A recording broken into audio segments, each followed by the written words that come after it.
Bhavani recording studio music by Vikas Bihari.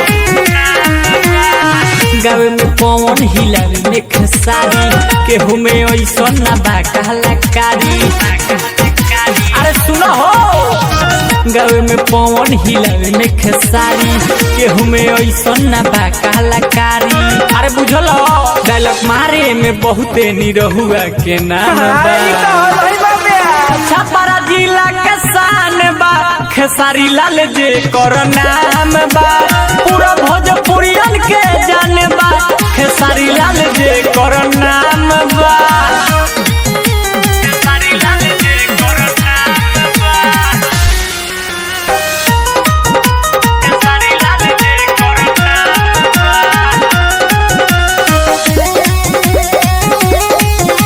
Khesari Lal जे कर नाम बा।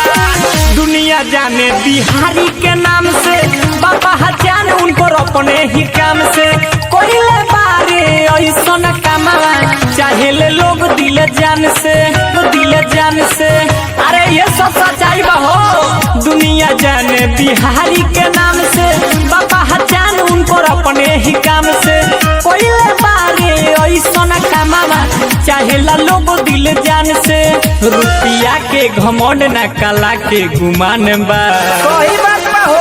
छपरा जिला के शान बा खेसारी लाल जे कर नाम बा। पूरा भोजपुरियन के जान बा खेसारी लाल जे कर नाम बा। खेसारी लाल जे कर नाम बा। खेसारी लाल जे कर नाम बा।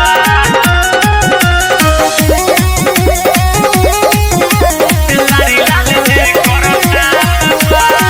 कहे सनोज ठोकी किला हो, घर ह छपरा जिला हो। उमस विकास मन डोला कहेले कहियो न पड़ी है उढिला हो। अरे काहे पढ़िए हो हमनी के बारी सना। कहे सनोज ठोकी किला हो, घर ह छपरा जिला हो। उमस विकास मन डोला कहेले पढ़ियो न कहियो उढिला हो। आगे बढ़ो भोजपुरी उनकरी है कहा नाम बा। बोरले बा छपरा जिला के शान बा खेसारी लाल जे कर नाम बा। पूरा भोजपुरियन के जान बा खेसारी लाल जे कर नाम बा। Bhavani recording studio